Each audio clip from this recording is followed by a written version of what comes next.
Okay. नमस्कार, जय जोहार। और अभी हम जो है शासकीय उच्चतर माध्यमिक विद्यालय सिहावा विशंबर सिंह पटेल के इको क्लब के प्रांगण में हैं और आज हम बात करेंगे इस विद्यालय पर इको क्लब के अंतर्गत क्या कार्य हुआ है।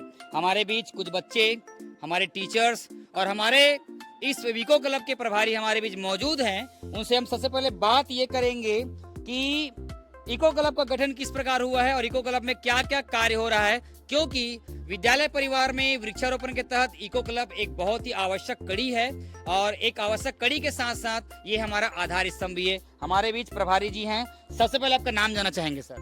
मेरा नाम पुजारी सर है जी। मैं इको क्लब का सहायक कार्यक्रम अधिकारी हूँ जी। हमारे इको क्लब के अधिकारी हरिता मैडम जी हैं और कृषि के सर हैं हरीश सर जी हैं। चलिए आप बताइए, इको क्लब से आपने विद्यालय पर क्या क्या कार्य किए उसके बारे में बताएंगे और किस नाम से रखे हैं इको क्लब को उसके बारे में बताएंगे। हमारे इको क्लब का नाम हरिता इको क्लब है कि नहीं। इको क्लब हमारे स्कूल में इको क्लब के अंतर्गत जी ये जो फूल वाले पौधे लगे हुए हैं, साथ ही साथ ये जो अशोक के पेड़ हैं जी और पीपल के पेड़ हैं और इसमें नीम के पेड़ हैं। हाँ। नीम के पेड़ इसलिए लगाया गया है ताकि वातावरण थोड़ा शुद्ध हो। जी। और ये मेरे को बताइए, इको क्लब के अंतर्गत है ना, इको क्लब हमारे लिए कितना सार्थक है, हम बच्चों को कैसे मोटिवेट करते हैं। इको क्लब का उद्देश्य ये रहता है कि हम जहाँ तक हो सके पेड़ पौधे लगाएं। इसका ये पूरे काम बच्चे लोग करते हैं जी। इसलिए करवाया जाता है। हम लोग केवल गाइड देते हैं ताकि बच्चे अपने घर में भी जा करके अपने माता पिता को बताएं कि हम लोग इको क्लब के मेंबर हैं और वहाँ ऐसे ऐसे कार्य करते हैं। तो क्यों ना हम अपने घर में भी पर्यावरण को बचाने के लिए या वायुमंडल को शुद्ध रखने के लिए है कि नहीं, कम से कम सीमित एरिया में पेड़ पौधे लगाएं, तभी इको क्लब का जो काम है वो सार्थक। पुराने समय में हमारे जो बुजुर्ग रहते थे बताते थे कि बरगद का पेड़, पीपल का पेड़ है ना, खदानों में, तालाबों में, मैदानों में लगाया करते थे और आज भी कई ऐसे पेड़ हैं जो 2-3 साल पुराना है। जबकि वर्तमान परिस्थितियों में वेश में अगर देखा जाए तो इस तरह के लक्षण, इस तरह के पेड़ अभी आपको दिखाई नहीं देंगे। इसके बारे में क्या कहना है आपका? जो हमारे पुराने बुजुर्ग थे है कि नहीं जी, खास करके तालाबों में या फिर गांव के चौक चौराहों में पीपल या बरगद का पेड़ लगाते थे। तालाबों में पीपल का पेड़ लगाने का महत्व ये था, जैसे वर्ष में 12 महीने में खासकर गांव में जी सावन के महीने में जी लोग क्या करते हैं, शंकर पार्वती की पूजा करते हैं है कि नहीं जी। तो तालाबों में पेड़ के नीचे अक्सर मंदिर बनवाया करते थे है कि नहीं।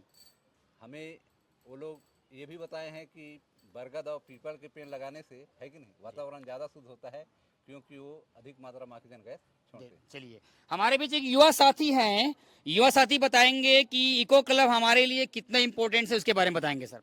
इको क्लब ही देखा जाए तो ये जीवन का हमारा आधार ही है। इसका शुरुआत हम नीचे लेवल से करें तो ज़्यादा अच्छा है और नीचे लेवल जैसे विद्यालय स्तर पे कर सकते हैं। विद्यालय स्तर से जब हमारा बेस बनेगा तो कहते हैं कि जैसे भारत देश का भविष्य ही विद्यार्थी है। अब भविष्य हम बना देंगे पर्यावरण के रूप से तो हमारा देश का भविष्य भी ठीक रहेगा, हरियाली भी अच्छी बनी रहेगी। हरियाली अच्छी रहेगी तो हमारा स्वास्थ्य भी ठीक रहेगा जी। स्वास्थ्य ठीक है तो फिर सभी चीज़ ठीक है। चलिए आप मेरे को बताइए, अभी वर्तमान में आपके एरिया में हैदराबाद एक्सप्रेसवे बन रहा है, बहुत सारे पेड़ काटे गए हैं, तो क्या इस क्षेत्र को नुकसान, कितना नुकसान हुआ होगा और इसका अगर नुकसान हुआ है तो इसकी भरपाई हम कैसे करेंगे? कहा तो जा रहा है कि इस नुकसान की भरपाई के लिए महासमुंद एरिया में पेड़ लगाया जाएगा करके, लेकिन वो सार्थक होगा कि नहीं होगा ये हमको बाद में देखना है। लेकिन हमको सरकार के भरोसे नहीं रहना है। जो हमें पेड़ का जो नुकसान हुआ है उसको हमें प्रति व्यक्ति 1-2 करके लगाते जाएंगे तो ऐसा पूर्ति तो नहीं हो पाएगा, लेकिन थोड़ा बहुत कम होगा क्षति। विकास के नाम पे जो पेड़ काटा जा रहा है वो बहुत ही गलत चीज़ें हैं जी। अगर पेड़ काट रहे हैं तो उसके लिए हमें एक नया जंगल बनाना पड़ेगा। जैसे एक फॉरेस्ट मैन ऑफ इंडिया है जादव पेयांग करके हैं जिन्होंने 40 लाख पेड़ अकेले लगा दिए हैं जी। उनसे हम प्रेरणा ले ही सकते हैं, थोड़ा बहुत तो पेड़ हम लगा ही सकते हैं। ठीक, चलिए दीदी आप बताइए कि वृक्षारोपण के लिए बच्चों को और कैसे प्रेरित करेंगे? मतलब केवल स्कूल में ही वृक्षारोपण करना सार्थक है कि हमें बाहर के लोगों को, है ना, जन समुदाय को भी प्रेरित करना चाहिए? इसके बारे में क्या कहेंगे आप? बच्चों को जन समुदाय से जोड़ना है। हम इसीलिए यहाँ मतलब इको क्लब बनाए हैं, जिसमें हम बच्चों को सामाजिक स्तर पे मतलब अपने घर में बताएं कि पेड़ की महत्व के बारे में बताएं। हाँ हाँ ठीक है।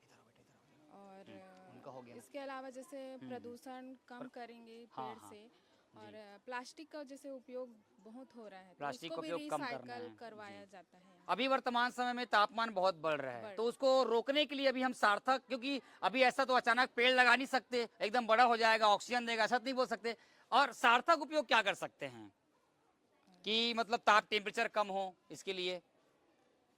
तो इसके लिए तो उसके लिए है ना, जैसे प्रदूषण है उसको प्रदूषण, हमको कम एक तो करना प्रदूषण हो जाता है। वाहन वगैरह जैसे ज्यादा चलते हैं, जैसे हमको थोड़ी दूर के लिए भी जाना पड़ता है, तो बाइक है, तो इसके लिए थोड़ा बच्चों को मोटिवेट करते जहाँ हैं कि पर साइकिल से जा सकते हैं वहाँ साइकिल से जाए, जहाँ पैदल से जा सकते हैं वहाँ पैदल जाए, हाँ। तो ऑटोमेटिकली कुछ चीज प्रदूषण को जो है हम लोग उसको कम कर सकते हैं। चलिए कोई बात नहीं, बहुत बहुत धन्यवाद। यहाँ पे हमारे कुछ बच्चे खड़े हुए हैं। सबसे पहले आपका नाम बताएंगे बच्चे लोग, आप लोग? मेरा नाम करण लाल साहू है। चलिए आप बताओ, वृक्षारोपण के लिए क्या काम किए हो यहाँ पे?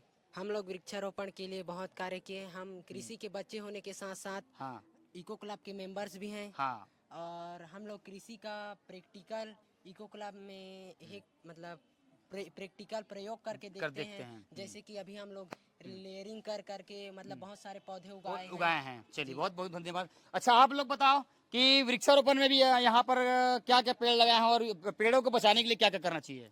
हम लोग वृक्षारोपण के बहुत सारे मतलब अधिक पौधे लगाए और पेड़ को ज्यादा नुकसान ना हो, इसलिए हम जो वो क्या बोलते हैं घेरा ट्री गार्ड गार्ड लगवा देंगे।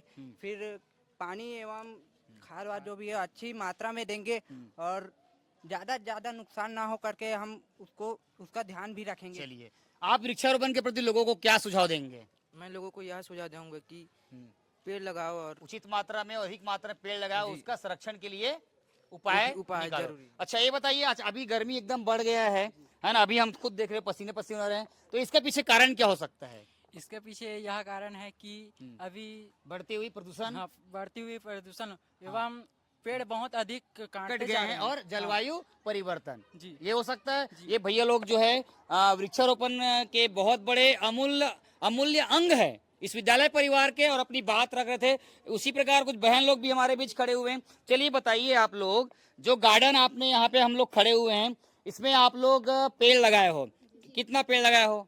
कम से कम 100-150 लगाए हाँ। हैं, और उसका हम लोग उचित तरीके से खाद देते हैं, पानी देते हैं और सुरक्षा भी करते हैं, जिससे वो उचित विकास कर सके और अच्छे से हमारे पर्यावरण को दूषित होने से बचा सके। पानी कब कब डालते हो? पानी हर दिन दिया जाता है और शनिवार को और दिया जाता है। अच्छा। और वहाँ पे से जो बेकाम के पौधे उनको भी हटा दिया जाता अच्छा है। कौन से संकाय के बच्चे हो आप लोग? कृषि कृषि में कोई एक्सपेरिमेंट वगैरह किए हो क्या? जी लेयरिंग का कोई एक्सपेरिमेंट वगैरह किए हो? लेयरिंग जैसे बताया जा रहा है कि अलग अलग प्रजाति के पौधों को आपस में जोड़कर जो है हम लोग नए किस्म के पौधे बना रहे हैं, ऐसा कुछ सिस्टम यहाँ पे जी किए हो? जी। चलिए अब बताइए, पर्यावरण, टेम्परेचर बढ़ रहा है, आप लोग देख रहे होंगे है ना, एक और पेड़ लोग बहुत कटे जा रहे हैं। और आप मेरे को और बताओ कि पेड़ों के जो कटना है, वो जो काटे जा रहे हैं, अगर मान लो इसको रोक दिया जाए तो पर्यावरण कुछ हद तक तो रुक जाए है ना, कम हो जाएगा। तापमान को कम करने के लिए क्या करना चाहिए? प्लास्टिक वगैरह का यूज कैसे करेंगे? प्लास्टिक वाले को देखा जाए तो दुकानों में पॉलीथीन का बहुत ज्यादा प्रयोग होता है, तो उसको कम किया जा सकता है। किया जा सकता और लोगों को पेड़ लगाने के लिए और तो आप लोग कैसे प्रोत्साहित कर सकते हो कि पेड़ कितने मात्रा में लगाना चाहिए? केवल विद्यालय स्तर में पेड़ नहीं लगाना है, हमको तो बाहरी लोगों को भी है ना, गांव के लोगों को भी, मोहल्ले के लोगों को भी प्रेरित कर रहे हैं। नहीं इसको कितना सार्थक मानते हो? तभी तो हो सकता है ना कि पेड़ लगाना जो लगाने की सोच रहे हैं, तभी तो हो सकता है कि जागरूक करेंगे तब तो, है कि नहीं? जरूरी नहीं है कि स्कूल में ही मतलब पौधा लगाया जाए, बाहरी गांव क्षेत्र में भी लगाया जा सकता है। कोई बात नहीं, बहुत बहुत धन्यवाद। नाम बताओ आप लोग का? मेरा नाम त्रिलोचना यादव है। आपका बेटा? मेरा नाम कामेश्वरी मरकाम है। आपका? मेरा नाम निकहत बानो है। मेरा नाम कुमारी नमीसा साहू है। चलिए ये सब मोर संगवाई चैनल में आपको देखना है। तो ये बच्चे जो है बता रहे थे, और मैं आखिरी सवाल इस युवा साथी से करूंगा, क्योंकि विद्यालय स्तर के टीचर्स हैं और टीचर के साथ साथ जो है पर्यावरण को लेकर और बच्चों के प्रति उनकी कार्यशाली को लेकर जो है बहुत ही अभिन्न अंग माना जाता है। अब आप बताइए, विद्यालय परिवार की सुरक्षा, बागवानी और पर्यावरण के प्रति 2 शब्द और कहेंगे सर आप? पर्यावरण है तो हम है, सीधी सी बात है कि जी। पर्यावरण बिना हम हम्म।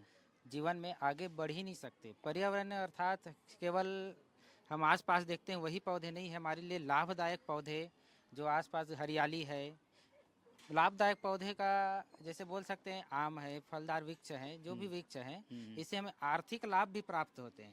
केवल हम पर्यावरण को पेड़ लगाओ ऐसा बोला जाता है, पेड़ लगाने के साथ अगर हम उसको आर्थिक महत्व के साथ जोड़ दें तो जो व्यक्ति है वो ज़्यादा प्रेरित होकर पेड़ लगाने की ओर ध्यान देंगे। और पेड़ लगाने के बाद उसको सुरक्षा देना बहुत अहम है, क्योंकि पेड़ लगाने से न केवल काम होगा बल्कि उसको सुरक्षा देना अनिवार्य रूप से जरूरी है।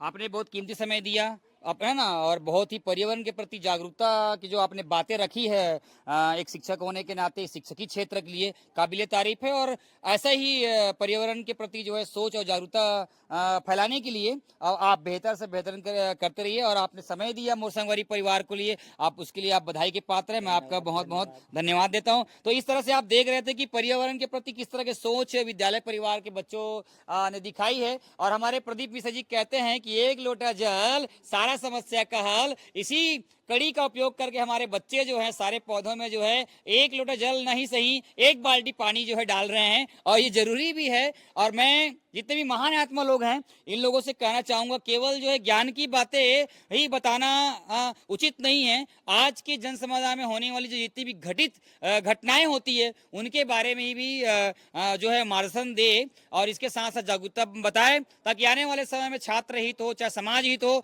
ये सब नए समय के हिसाब से जो है बेहतर से बेहतरीन करने का प्रयास करे। और हमारा पर्यावरण और हमारा विश्व धरोहर जो भारत भूमि है ना, बोलते हैं ना भारत जो है एक भूमि है, मतलब पूरे विश्व में ब्रह्मांड में 262 देश है, उसमें भारत ही एक ऐसा देश है जिसको माता के नाम से जो है उसको प्रदर्शित करते हैं, बताते हैं, इंगित करते हैं और लोग इसको मानते भी हैं। आप देख रहे थे मोर संगवारी की टीम यहाँ पर जो है ग्राउंड रिपोर्ट ले रहा था। ये तमाम वीडियो जो है मोर संगवारी ऑफिशियल जो है यूट्यूब की चैनल पर जो है आपको देखने को मिलेगा। तब तक लिए बने रहिए, फिर मिलते हैं नेक्स्ट वीडियो में नेक्स्ट संवाद के साथ। तक लिए मोर संगवारी रवि सर।